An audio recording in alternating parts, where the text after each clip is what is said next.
მოგესალმებით მეგობრებო, მოკლედ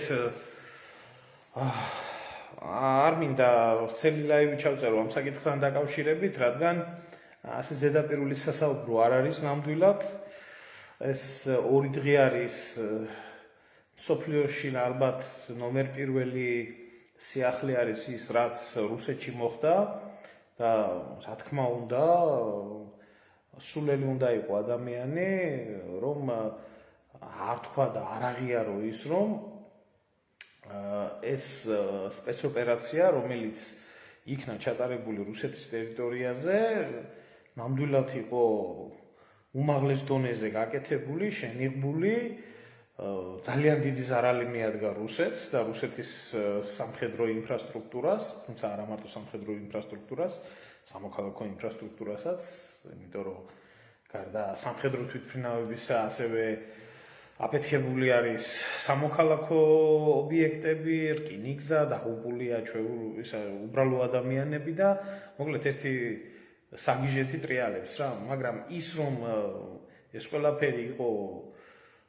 ერთი ჯაჭვი და იქნა წარმატებულად შესრულებული და ამაში რუსულმა დაზვერვამ, FSB-მ, უშიშროებამ ძალიან სერიოზული შეცდომები დაუშვა და ვერ მოახდინა ყველაფრის, ასე რომ ვთქვათ, აღკვეთა, ამას რა თქმა უნდა ლაპარაკი, მაგრამ მეორე რაღაცა არის, ამ ყველაფერს ასევე ახლავს ძალიან მსოფლიო დონეზე, ასე რომ ვთქვათ, არა მარტო ქართული საზოგადოების დონეზე, ძლიერი საინფორმაციო ომი, რომელიც საინფორმაციო ომიც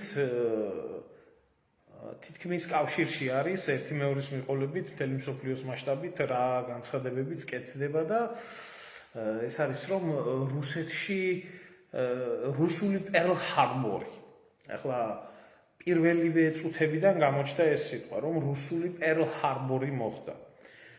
ვინც ახლა ჩახედილი არის პერლ ჰარბორი რას ნიშნავს, ეს არის ჰავაის კუნძულებზე არსებული ერთი სამხედრო საზღვაო ბაზა იყო თავის დროზე, რომელიც სამხედრო საზღვაო ბაზაც იაპონელებმა ჩაძირეს და რის შემდეგაც შეერთებული შტატები ჩაერთო მეორე მსოფლიო ომში და როგორ დამთავრდა, გასაგებია პერლ ჰარბორი როგორ დაიწყო, მაგრამ როგორ დამთავრდა პერლ ჰარბორი კაცობრიობას კარგად ახსოვს, ანუ იაპონიის ატომური ბომბით დაბომბვით. ასე რომ, როდესაც ეს იდიოტები იძახიან იმას, რომ რუსული პერლ ჰარბორი მოხდა, მაშინ ამას უნდა ჰქონდეს ბოლო უკრაინული ჰიროსიმა და უკრაინული ნაგასაკი. იმიტომ რომ პერლ ჰარბორის პასუხი აი ასეთი იყო. მოკლედ დიდი ამბები არის მომხდარი. არ შეიძლება რომ ეს ასე 20 წუთში, ნახევარ საათში ასე ზეპირად იქნას განხილული, მაგრამ ფაქტი არის ერთი ის, რომ თავად ეს სიტყვა, თავად ის საინფორმაციო მხარდაჭერა და ეს ყველაფერი ძალიან სტიმულირებული არის, ასე რომ ვთქვათ, იმ ძალებისგან, რომელიც ამ უკრაინულ საინფორმაციო ომს მხარს უჭერს მთელი მსოფლიოს მასშტაბით და ამ კონტექსტში იკითხება ის, რომ ძალიან დიდი მოლოდინი არის ამ საინფორმაციო ომის დამწყებების მიერ, რომ ამ ყველაფერს მოყვეს ბირთვული ბომბის გამოყენება. ამას უკვე ისიც არ ჭირდება, რა ქვია, ზედმეტი დაფიქრება, იმიტომ რომ ოპერაციას ვინც გეგმავდა, ძალიან კარგად იცოდა იმან, რომ რუსული სამხედრო დოქტრინა, რომელიც ითვალისწინებს ბირთვული იარაღის გამოყენების წესს, შავი თეთრზე არის განსაზღვრული, რომ თუ კი ბირთვული იარაღებზე იქნება მიტანილი იერიში, რუსეთს ეხსნება უფლება, რომ მათ გამოიყენონ ბირთვული იარაღი. ამიტომ თავად ეს კონტექსტი ამ ოპერაციის დამწყებებისთვის არის ნათელი, რომ ეს არის ტიპიური მცდელობა იმის, რომ რუსებმა რაც შეიძლება სწრაფად გამოიყენონ ტაქტიკური ბირთვული ბომბი. და ზუსტად ამაზე იყო თავიდანვე საუბარი, როდესაც უკრაინის ომი იწყებოდა. და როდესაც მიდიოდა შემდეგ ის პროცესები, რომელი პროცესებიც მიმდინარეობს, რომ ადრე თუ გვიან ან ერთი მხარე, ან მეორე მხარე გაიწვევს ბირთვულ ბომბს. რამაც შეიძლება გამოიწვიოს მესამე მსოფლიო ომი. ახლა პასუხი რა თქმა უნდა ამ ყველაფერს მთელი მსოფლიო არის, სხვათა შორის პასუხის მოლოდინში, რუსებს როგორი პასუხი ექნება ამ ყველაფერთან დაკავშირებით და საერთოდ ასეთ რამეებზე პასუხი 24 საათში არის გაცემული, ანუ სპეცოპერაციაზე სპეცოპერაციით, ან დაბომბვაზე დაბომბვით და ესე შემდეგ როგორც ხდება, მაგრამ ეს ისეთი მასშტაბის შეტევა იყო განხორციელებული. ამ მასშტაბის შეტევას გამორიცხული არის, რომ კონდეს ჩვეულებრივი პასუხი. აქედან გამომდინარე, ვინც ამ ოპერაციას გეგმავდა, ძალიან კარგად იცოდა, რომ შესაძლებელი იყო რუსებს გაახსნოდა ხელები და ტაქტიკური ბირთვული ბომბი გამოყენებულიყო.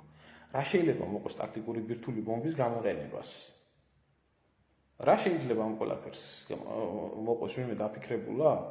გასაგებია, რომ უკრაინელებს არ აქვთ ბირთვული იარაღი და ბირთვული იარაღით ვერ უპასუხებენ. ეს ერთი. მეორე. ტაქტიკური ბირთვული ბომბის გამოყენება საერთოდ გამოიწვევს პანიკას მთელ მსოფლიოში, როგორც საზოგადოებრივ დონეზე, პოლიტიკურ დონეზე, ასევე გამოიწვევს ეკონომიკურ დონეზე. და ეკონომიკურ დონეზე გამოწვეული პანიკა რას ნიშნავს, იცით? ის რომ ევროპის კონტინენტზე არსებული კომპანიები, ფინანსური ცენტრები, რომლებიც შეხედავენ, რომ ევროპის ტერიტორიაზე ბირთვული ბომბის გამოყენება დაიწყო, თავიანთ ფულს, თავიანთ კაპიტალს, თავიანთ ქარხნებს, თავიანთ ფაბრიკებს წაიღებენ. აფრიკაში ხო არ წაიღებენ? ან ჩინეთში ხო არ წაიღებენ? სწორია, წაიღებენ შეერთებულ შტატებში. ამიტომ მთელი ფინანსური ცენტრი, რომელიც არის ევროპის ტერიტორიაზე, თავიანთ ფინანსურ ნაკადებს წაიღებს ამერიკაში. ეს როდესაც ძალიან უხეშად ვისაუბროთ იმ საკითხთან დაკავშირებით, რასაც ქვია ბირთვული ბომბის გამოყენება უკრაინაში. რა რეაქციას გამოიწვევს, რა ეფექტს, ეკონომიკურ ეფექტს მოიტანს პირველ რიგში, დავანებოთ თავის სამხედრო ეფექტს, პოლიტიკურ ეფექტს და ასე შემდეგ. შემდეგ რუსეთი გახდება მეორე ქვეყანა ამერიკის შეერთებული შტატების შემდეგ, რომელიც გამოიყენებს ბირთვული იარაღს არაბირთვული სახელმწიფოს წინააღმდეგ. და ეს რა თქმა უნდა რუსეთის როგორც ისტორიულად კაცობრიობის ისტორიაში ჩაიწერება მეორე სახელმწიფო, რომელმაც გამოიყენა ბირთვული ბომბი.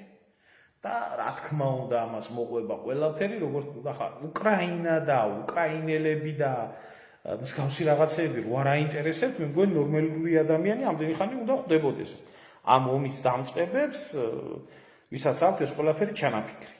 არა თუ არ უპასუხებს რუსეთი ამ ყველაფერს, რა თქმა უნდა რუსეთი აღმოჩნდება ის ქვეყანა, რომელი ქვეყანაც შეიძლება იქნას შერცხვენილი, დამცირებული, გათახსირებული და მთელი მსოფლიოს თვალში, მთელი მსოფლიოს მასშტაბით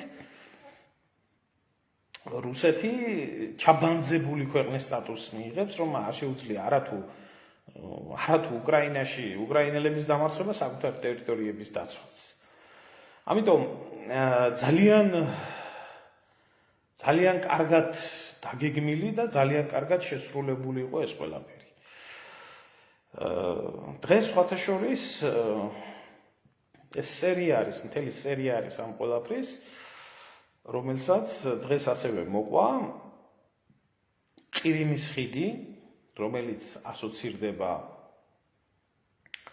რუსეთ-უკრაინის ომთან და უკრაინის დაპყრობასთან, რადგან ყირიმის ანექსიის შემდეგ იქნა აშენებული ეს ხიდი, რომელი ხიდის აშენებასაც თავის დროზე ჯერ კომუნისტები ცდილობდნენ, მაგრამ ვერ მოახერხეს, მერე ფაშისტები ცდილობდნენ, იმიტომ რომ ყირიმიდან სწრაფად გადაესროლათ თავიანთი შეიარაღებული ძალები აქეთ კავკასიის ფრონტის მიმართულებაზე, მაგრამ არ გამოუვიდათ.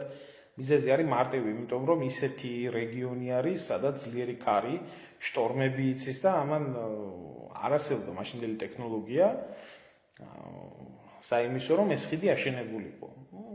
უკრაინის ყირიმის ანექსიის შემდეგ შესაძლებელი გახდა ამ ხიდის აშენება, ამიტომ ეს ხიდი არის სიმბოლო, რომელიც უნდა დაინგრეს და არაერთი თავდასხმა იყო ამ ხიდზე განხორციელებული.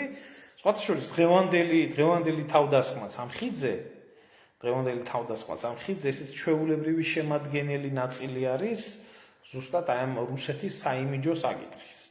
არ არის ეს პანაცია ეს ხიდი დღევანდელი სიტუაციაზე ფრონტზე რომ იფიქროს ადამიანმა, იმიტომ რომ რუსებს ყირიმთან დაკავშირება სახმელეთო გზით უკვე დაკავებული დონეცკის, ლუგანსკის, ხერსონის ოლქებიდან ჩვეულებრივად შეუძლიათ, მაგრამ ხიდი ეს განსაკუთრებულად მტკივნეული საკითხი არის, რომელსაც დიდი ხანია ემუქრებიან დასავლეთიდან, დიდი ხანია ემუქრებიან უკრაინიდანაც. ერთი პერიოდი ინტერნეტში იქნა გავრცელებული ორი გერმანელი ოფიცრის დიალოგი, რომლებიც განიხილავდნენ გერმანული რაკეტების გადაცემის შემთხვევაში ყირიმის ხიდის დანგრევა თუ იქნებოდა შესაძლებელი ტაურუსებით, რომელზეც ახლა ერთი ამბავი არის ატეხილი.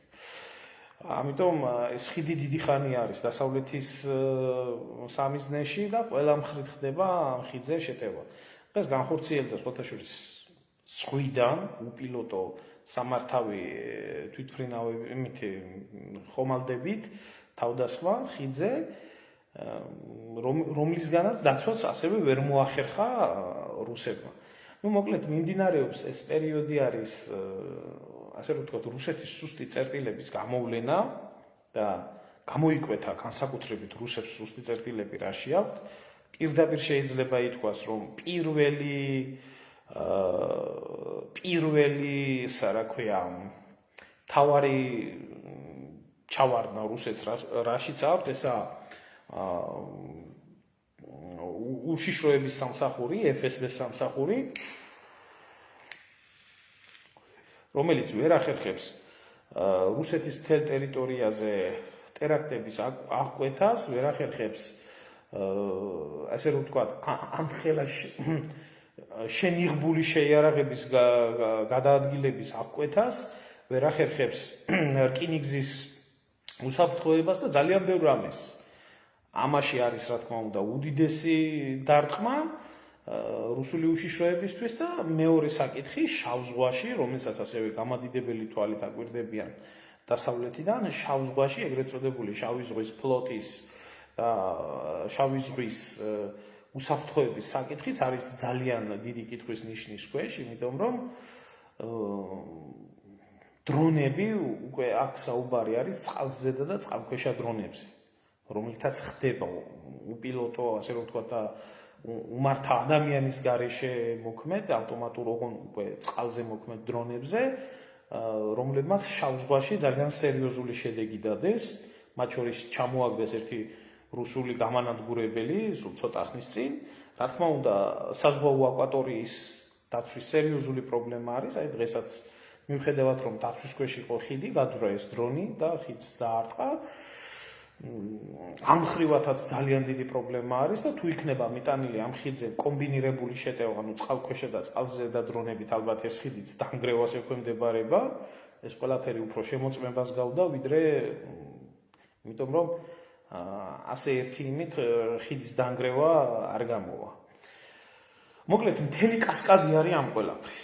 მთელი კასკადი არის ამ ყველაფრის და ყველა არის მოლოდინში რუსეთი რას იღებს. მაგრამ ფაქტია რომ რუსები ამ ყველაფერზე პასუხს არ აპირებენ რაღაც ისე ემოციურ და იმპულსური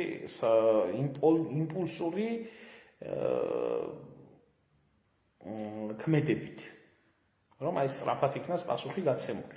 რა იქნება პასუხი კაციშვილმა არ იცის. ახლა რაც შეეხება იმ საკითხს, რომ იმ ყალბი ინფორმაციას, რომელიც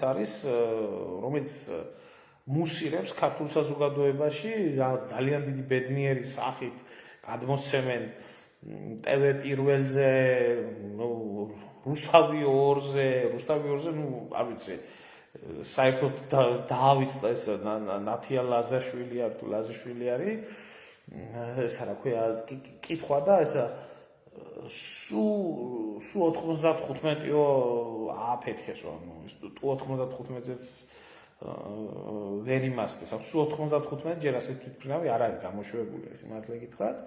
აჟიტირებულები არიან და ასეო მარტივიო თუ არისო, ის ყავდათ კიდე გამოწვეული, რა ქვია დღეს ძალიან დიდი ქართველი გენერალი რო არის ეს მამულაშვილი იმაში, რა ქვია, უკრაინაში, რომელიც ამბობს, რომ ასეო მარტივი არისო, კაცო, რუსეთის დამარცხებაო, და დარწმუნდაო ყველა რომ რუსეთის განადგურებასო არაფერი არ შეუძლიაო და ამანო ჩვენო мотиваცია მოგცავ. ნუ მოკლედ ეს რა თქმა უნდა ამ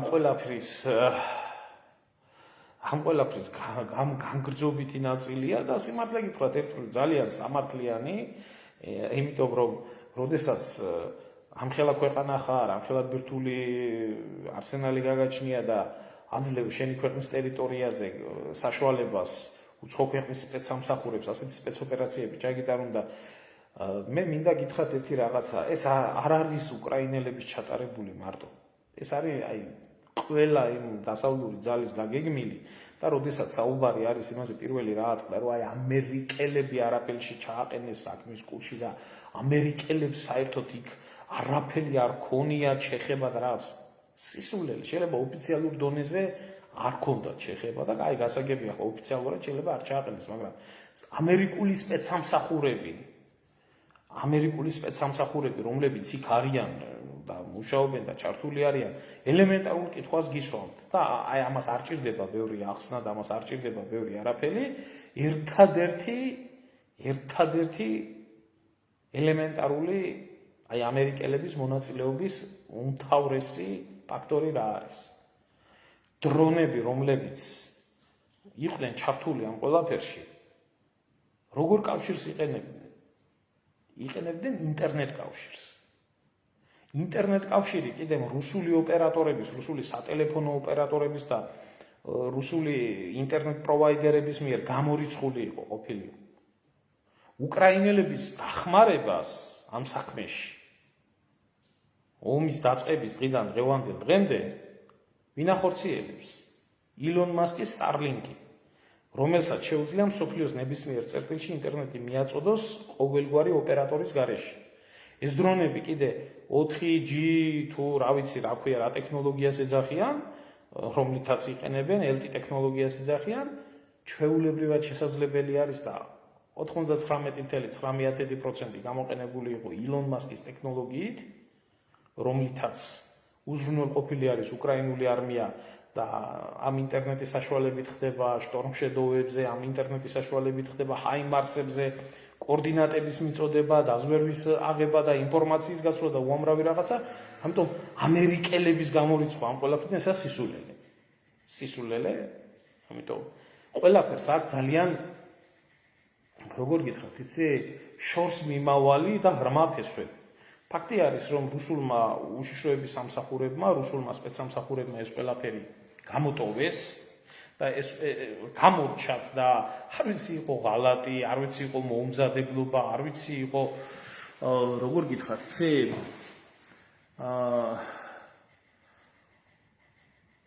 დილეტანტიზმს ვერ დაარქმევ. შეიძლება უბრალოდ ის, რომ ახალი თანამედროვე ომები, რომელიც მიმდინარეობს მსოფლიოში და მეოთხე თაობის ომები, რასაც ქვია, მსგავსი ომი არსად არ ყოფილა და ამის მაგალითი არის ზუსტად ყველა დონეზე ომი, დრონებით ომი იქნება, ინტერნეტით ომი იქნება. აქამდე თუ რამე ომი იყო ყოველთვის ტექნოლოგიურ ჩამორჩენილ ქვეყნებს და განვითარებულ ნატოს ქვეყნებს შორის, ხო? აი ახლა სხვანაირი ომი არის, ამიტომ ეს ომის ერთ-ერთი გამოვლინება არის. საერთოდ ომი როგორც ასეთი პროგრესის მონტანი არის კაცობრიობისთვის, რო არ ყოფილიყო ომები, არ იქნებოდა არც ატომური ბომბი, არ იქნებოდა უამრავი სხვა რამ, რამაც შემდეგ კაცობრიობის განვითარება მოახდინა. ეს აბსოლუტურად გასაგები არის, მაგრამ მეორე ამბავი ის არის, რომ ამ ყველაფრისთვის რუსეთი არ აღმოჩნდა მზად, რომ ყველა დონეზე გაუწიოს წინააღმდეგობა. ცალკე აღებული რომელიმე ერთი ქვეყანა, რომელიც ამხელა შემოტევას გაუძლევს, ძნელად წარმოსადგენია, თუმცა ფაქტია ის, რომ რუსები დანაკარგებთან ერთად ამ ომიდან იღებენ რაღაცა არაბუნებრივად დიდ გამოცდილებას, უსაფრთხოების გამოცდილებას, იმიტომ რომ ეს ყველაფერთან ერთად გამოცდილებაც არის. ახლა რაც შეეხება დანაკარგების თემას, დანაკარგების თემაზე იმდენად ეს საინფორმაციო ომი არის და იმდენად აჟიტირებულები არიან, აი ვრცელდება კოსმოსური დაზვერვის მიერ გავრცელებული ფოტოები, რომელიც რუსულ აეროდრომებზე არის გადაღებული. ახლა უკრაინული თანამგზავრი რო არ გადაიღებდა ამ ყველაფერს, ხო სისულელია ამაზე ლაპარაკი, ეს არის ან ამერიკული, ან ფრანგული დაზვერვითი თანამგზავრების მიერ გადაღებული. უკრაინელებს საერთოდ თავისი სპუტნიკი თუ ყავთ, ესეც საიჭუ არის და მე არ ამგონია. თუმცა არ გადამიმოწმებია ეს ყველაფერი, რაც შეეხება დანაკარგებს. ყველა იმ დანაკარგებით, რომელი დანაკარგებიც იყო ნაჩვენები, გავრცელებული ინტერნეტში, უამრავი ფეიკი გავრცელდა, მინდა გითხრათ, მათ შორის ძალიან პოპულარული იყო და ატრიალებდნენ აი ამ ვიდეოს, სადაც ათობით თვითმფრინავი იყო დამწვარი აეროდრომზე, მაგრამ ფაქტი იყო ის, რომ აი რუსული დანაკარგები ყვიროდნენ, მაგრამ იმდენად დებილიზმი არის და იმდენად სისულელი არის ამის გამზიარებელმა, თვითმფრინავის კლასიფიკაციის განსხვავებას არ შეუძლიათ. არ შეუძლიათ გამანადგურებელი განსხვავონ ელემენტარული სტრატეგიული ბომბდამშენისგან. არც ერთი თვითმფრინავი არ იყო გამანადგურებელი, ეს ვიდეო იყო ფეიკი. საინფორმაციო ომის შემადგენელი ნაწილი იყო, რომ მასის განწყობა წამოეციათ. ახლა ადამიანები, რომელიც MiG-29-ს და იმას რა ქვია Tu-95-ს ვერ ანსხვავებენ ერთმანეთიდან და არ აქვს Tu-27-ს და Tu-22M-ს რო ვერ ანსხვავებენ ერთმანეთიდან, ეს არის კატასტროფა, რომ ისინი ამტკიცებენ, რომ აი რამ ხდება სტრატეგიული ავიაციის, უბრალოდ სტრატეგიულ ავიაციას და ტაქტიკურ ავიაციას ვერ ანსხვავებენ ერთმანეთიდან, ხო? თუმცა ხალხს ჯერა ატრიალებს ამ ყველაფერს და ეს სლავა უკრაინელების რწმენა თუ როგორი იოლად წას. ასე იოლად დასამარცხებელი თუ არის, კაცო, ეს რუსეთი $14,000 დაჯდაოთ ეს ყველაფერიო და $14,000 დრონი იყიდეთ და გაყარეთ, მაგრამ რუსები ამ ხაზეთიდან და გაყარეთ სამაჩაბლოდან, თუ ასე მაგრები ხართ, კაცო, და იჯეკით სახში და აპროგრამეთ და უწყაბუნეთ ეს ყველაფერი. მაგრამ აი მე რეალობიდან მინდა ეს ყველაფერი ვისაუბრო, ის ინფორმაცია, რომელიც რეალურ დონეზე იქნა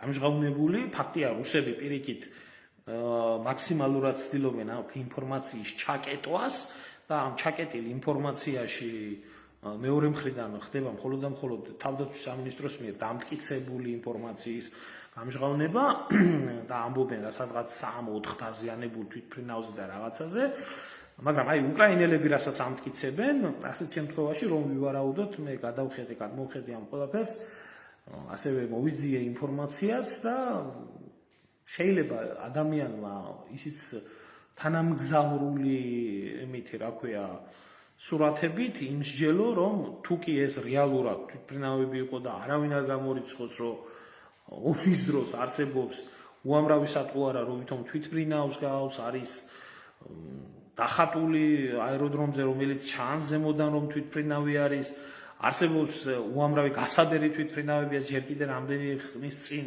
იყო ეს ტექნოლოგია გამოყენებული, მაკეტები თვითმფრინავის, ასე რომ ვთქვათ.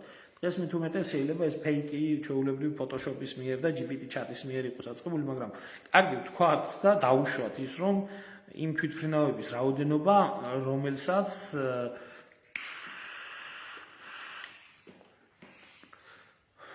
ეს უკრაინული მხარე და ეს სლავა უკრაინელები ამტკიცებენ, რომ მათ გაანადგურეს.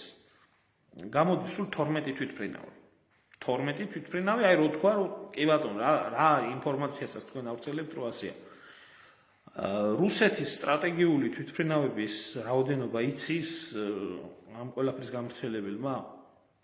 რუსეთის სტრატეგიული თვითმფრინავების რაოდენობა არის 132 სტრატეგიული ბომბდამშენი. სტრატეგიული ბომბდამშენი, რომელიც გაანადგურეს. 132 სტრატეგიული ბომბდამშენიდან თუნდაც რასაც ამტკიცებენ, რომ 12 ბომბდამშენი გაანადგურეს. ეს 34%-ია, 27%-ია, როგორც იძახით ეს პროცენტებში თუ რა, რეალობაში 12 გამოდის, სადღაც 9% ამ ყველაფრის, ხო? სადღაც 9%. ხო და სად 9% და სად 34%, ხო? სისულელია, იდიოტიზმია ეს ყველაფერი, არის ჩვეულებრივი საინფორმაციო ომის ნაწილი. ამ დღეებში იქნება უფრო და უფრო მეტი ინფორმაცია გამჟღავნებული, რომელიც გადამუშავდება და უფრო და მეტი ანალიზის საშუალებას მოგცემს.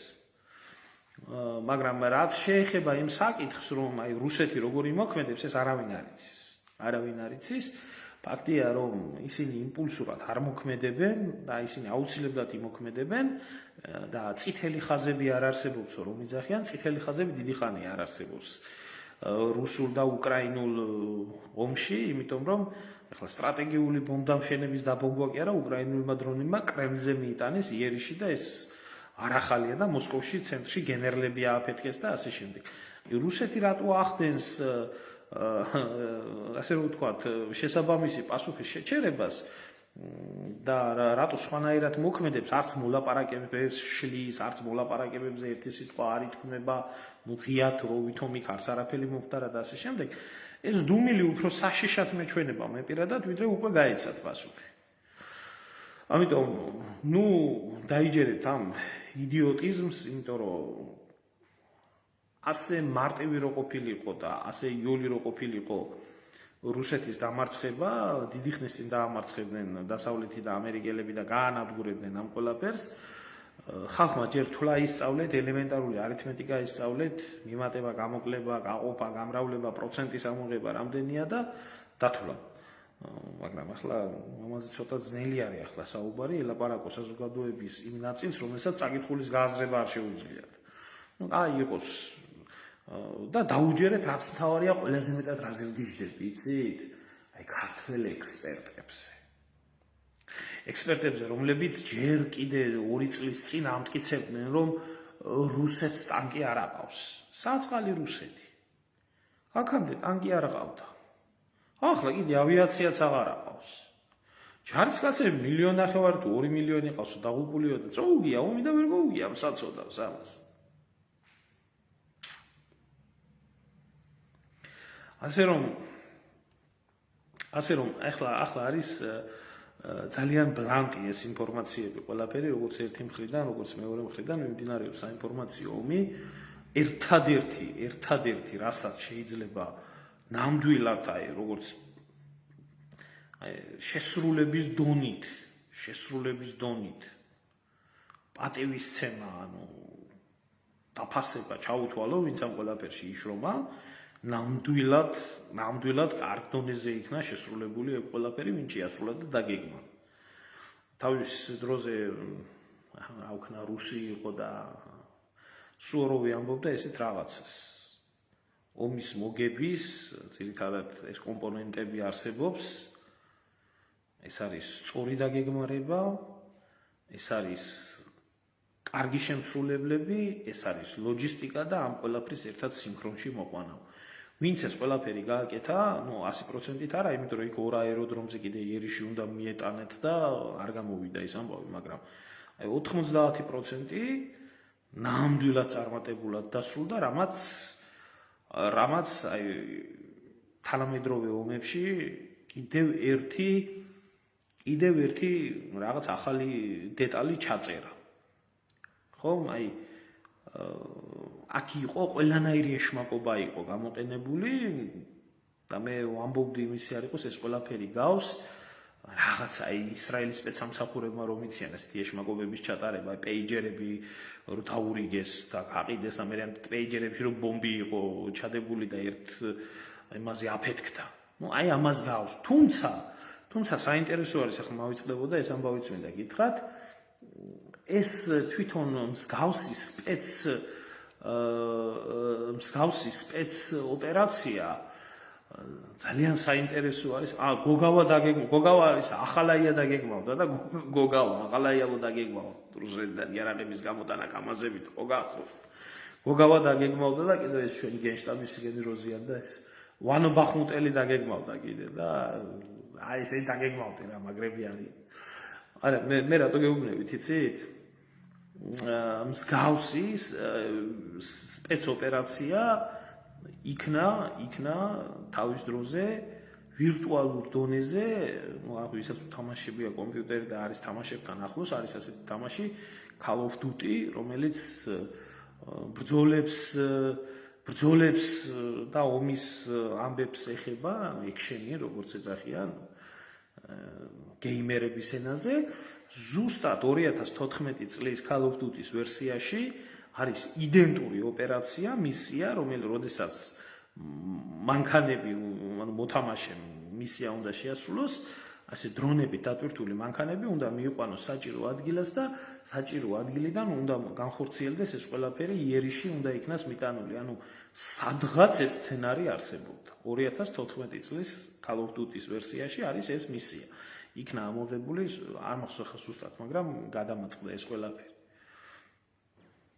კი, აკია ბარბაქაძე დაგვექმავდა, აკია უფრო სატანკო არმადების ისაა, რა ქვია, მეთაური, ახლა მაგისთვის ავიაცია არა, მაგ მიმართულება, ამიტომ აკია არ მგონია, მაგრამ ეგ სატანკო არმადის ისაა, რა ქვია, გენერალი. აი, შემოკარგებო, დაგემშვიდობებით, მოკლედ, ეს არის ძალიან ბლანტიარი მდგომარეობა და ეს საინფორმაციო ომი გაგრძელდება, მაგრამ საინტერესო იქნება, რა პასუხი იქნება ამ ყველაფერზე გაცემული. ფაქტია ის, რომ ვიღაცას ძალიან უნდა, რომ რუსეთმა ბირთვული იარაღი გამოიყენოს და პირველი რაც შეიძლება ბირთვული იარაღის გამოყენების შემთხვევაში მოხდეს, მთელი ევროპული კაპიტალი აუცილებლად გადინდება შეერთებულ შტატებში. ეგ იქნება. ეხლა კი დაგემშვიდობებით, მშვიდობა მისცეს საქართველოს ღმერთმა და საერთოდ არ მაინტერესებს არც რუსეთი და არც უკრაინა.